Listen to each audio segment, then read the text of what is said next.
नमस्कार दोस्तों, स्वागत है आपका लीगल गाइड 360 में।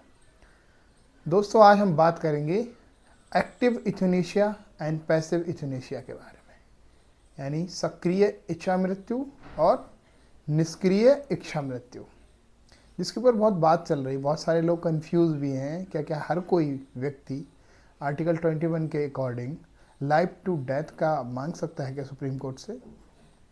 तो आपको मैं बता दूं, हमारे देश के अंदर जो एक्टिव इथ्यूनेशिया है वो इलीगल है आज भी। पैसिव इथ्यूनेशिया को लीगल बनाया गया है, वो भी सुप्रीम कोर्ट के कुछ सेफगार्ड और गाइडलाइन के अकॉर्डिंग। इसके ऊपर लॉ कोई स्पेसिफिक आज भी नहीं है। तो जो भी है सुप्रीम कोर्ट से परमिशन के बाद और कुछ सेफगार्ड जो डिसाइड करे गई हैं प्रीवियस जजमेंट के अंतर्गत, उनके अकॉर्डिंग ही आप सुप्रीम कोर्ट जा सकते हो। अब मैं यहीं पे आपको थोड़ा समझा दूं कि एक्टिव इथ्यूनेशिया क्या होती है और पैसिव इथ्यूनेशिया क्या होती है, यानी सक्रिय इच्छा मृत्यु क्या होती है और निष्क्रिय इच्छा मृत्यु क्या होती है। जैसे कोई व्यक्ति है, किसी गंभीर बीमारी से जूझ रहा है, ठीक है।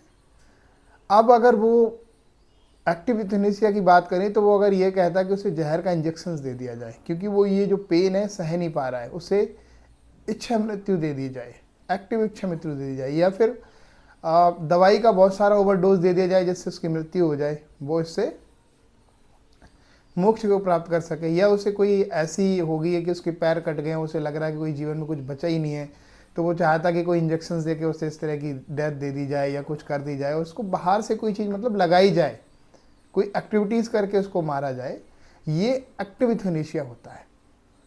यानी आपको जैसे बाहर से इंजेक्शन लगा के मार दिया, कोई पॉइजन का खिला दिया, आपको जहर खिला दिया, है ना, कोई बहुत सारा डोज दे दिया किसी चीज़ का जिससे आपकी डेथ कॉज हो सकती है।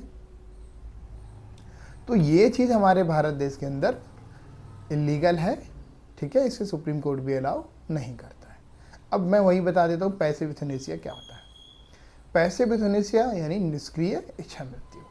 इसमें क्या होता है कि कोई जैसे पेशेंट है, बहुत टाइम से कोमा में है या बहुत ऐसी स्थिति में है कि उसके बचने के चांसेस ना मात्र के हैं। और बचने के चांसेस ना मात्र के मतलब इसमें ये नहीं है बिल्कुल कि आप बाहर से कोई चीज़ इंजेक्ट करोगे। इसमें क्या है, जिस लाइफ सपोर्ट के ऊपर, जिस चीज़ के ऊपर उसकी लाइफ टिकी हुई है, वो चीज़ हटा देते हैं। मतलब कुछ करते नहीं है, जो कर रखा है उसको हटा देते हैं।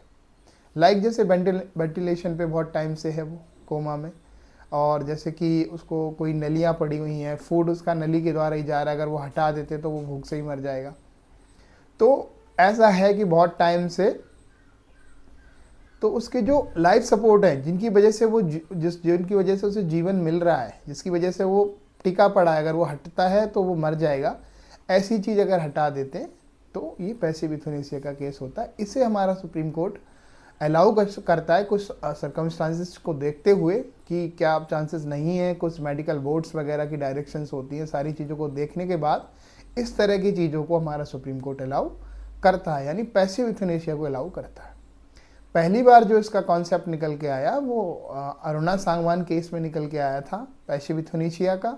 इसके बाद common cause versus union of India करके आया, उसमें कुछ इसके सेफगार्ड के बारे में बताया गया कि कैसे प्रोसीजर फॉलो होगा, क्या बोर्ड होगा, क्या चीज़ें होंगी, ये सारी चीज़ें आई। और करंटली में आपका राणा करके कोई केस आया हुआ था, जिसमें पहली बार प्रैक्टिकली एक इच्छा मृत्यु की परमिशन कोर्ट ने दी, और कोर्ट भी बहुत भावुक हो गया था, सुप्रीम कोर्ट भी आंसू आ गए थे उनको इस तरह की चीज़ों को करते हुए ऑर्डर को।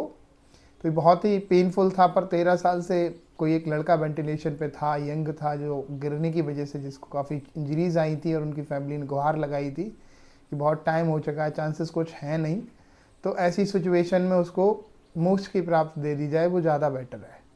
तो उसको सुप्रीम कोर्ट ने अलाउ करा, और पहला इच्छा मृत्यु जो कहते हैं प्रैक्टिकल देखने को मिला वो हमारा यही था, ठीक है। इससे पहले सुप्रीम कोर्ट ने किसी और केस में अलाउ करा नहीं।